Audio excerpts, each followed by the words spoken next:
সারদা মামলার শুনানিতে বুধবারও সিটের হাতেই তদন্তভার রেখে দেওয়ার পক্ষে সওয়াল করেছেন রাজ্য সরকারের আইনজীবী। কিন্তু যে সিটের ওপর রাজ্য সরকারের এত ভরসা, তার তদন্ত নিয়ে কিন্তু বিভিন্ন মহলে বেশ কিছুদিন ধরেই নানা প্রশ্ন উঠতে শুরু করেছে। 2013-র 22 এপ্রিল সারদা কাণ্ডে তদন্তে রাজ্য পুলিশের ডিজি নেতৃত্বে স্পেশাল ইনভেস্টিগেশন টিম বা সিট তৈরি করেন মুখ্যমন্ত্রী। ইংরেজি দৈনিক দ্য টেলিগ্রাফে প্রকাশিত খবর অনুযায়ী 1 বছর পর 2014-র 21 এপ্রিল পর্যন্ত 550টি মামলার তদন্ত করেছে সিট। এই একই সময়ের ব্যবধানে শ্যামল সেন কমিশন সারদা কাণ্ডে প্রতারিত 3,95,000 আমানতকারী, যারা সর্বোচ্চ 10,000 টাকা পর্যন্ত বিনিয়োগ করেছিলেন, তাদের চেক বিলি করেছে। অর্থাৎ 3,95,000 আমানতকারী ক্ষতিপূরণের চেক পেলেও সিট তদন্ত করছে মাত্র 550টি মামলার। যদি না সিট লক্ষাধিক মামলাকে 550টি ফাইলের মধ্যে ঢুকিয়ে দিয়ে থাকে, তাহলে দেখা যাচ্ছে শ্যামল সেন কমিশনে দায়ের অভিযোগের মাত্র 0.14% মামলার তদন্তই তারা শুরু করতে পেরেছে। যদিও এই শতাংশের হিসেবকে অনেকেই চূড়ান্ত বলতে নারাজ, কারণ দ্য টেলিগ্রাফে প্রকাশিত খবর অনুযায়ী শ্যামল সেন কমিশনের কাছে আবেদনকারীর সংখ্যা প্রায় 17 লক্ষ।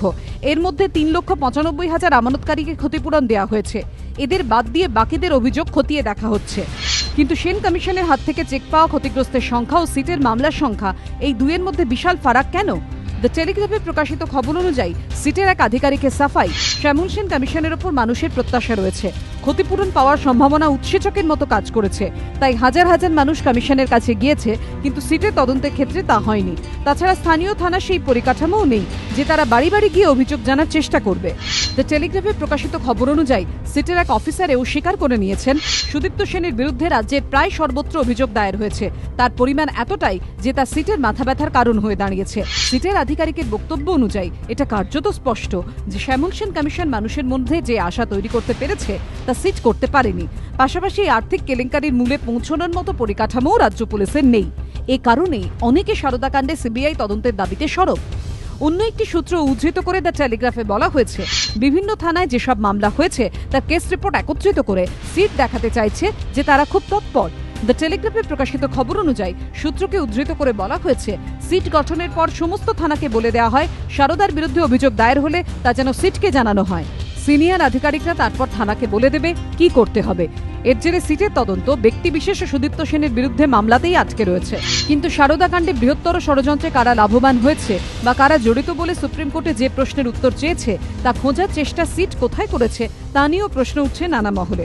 সারদা কর্তা সুদীপ্ত সেন ছাড়া তৃণমূলের সাসপেন্ডে সাংসদ কুণাল ঘোষ, সারদার অন্যতম ডিরেক্টর দেবযানী মুখোপাধ্যায়, সংস্থার 3 আধিকারিক এবং 2 জন এজেন্টকে এতদিন গ্রেফতার করেছে সিট। সুদীপ্ত সেনের দ্বিতীয় পক্ষের স্ত্রী ও প্রথম পক্ষের ছেলেকে কিন্তু গ্রেফতার করেছে কেন্দ্রীয় সংস্থা এনফোর্সমেন্ট ডিরেক্টরেট, সিট নয়। অর্থাৎ কোটি কোটি টাকার প্রতারণার ঘটনায় গত 1 বছরে সিট মাত্র 8 জনকে গ্রেফতার করতে পেরেছে, যাদের মধ্যে সারদার সামান্য কর্মী পর্যন্ত রয়েছে। দ্য টেলিগ্রাফে প্রকাশিত খবর অনুযায়ী শ্যামল সেন কমিশন চেক বিলি শুরু করার পর থেকেই কার্যত নিষ্ক্রিয় হয়ে পড়েছে সিট।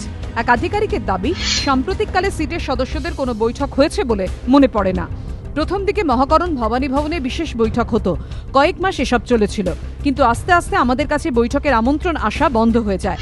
অর্থাৎ রাজ্য সরকারের সিটের প্রতি গভীর আস্থা থাকলেও তার কর্মপদ্ধতি নিয়ে কিন্তু অনেকের মনেই নানা প্রশ্ন রয়েছে। এবিপি আনন্দ।